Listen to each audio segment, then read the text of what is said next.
hakuna kirusi kibaya kama hiqdi walhasad والنفاق وكراهية الموجودة في قلوب بعض البشر.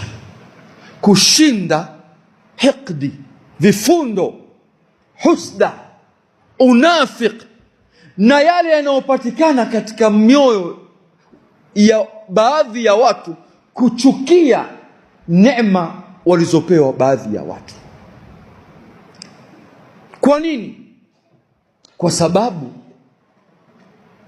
mtu anaweza kupata maradhi ya corona, kansa, HIV, sukari, kila aina ya maradhi.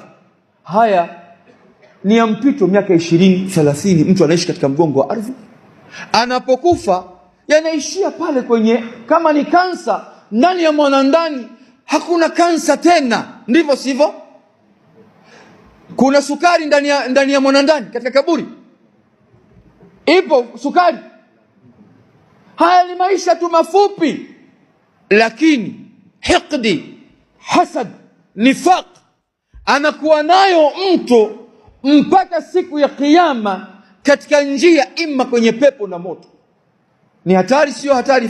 Hii ni virus hatari ambapo Muislamu anatakiwa awe mwenye kumwomba Allah usiku na mchana, Allah amkinge.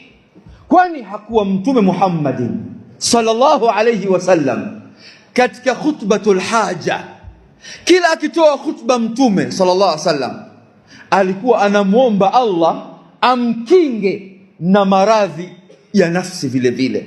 Katufundisha Mtume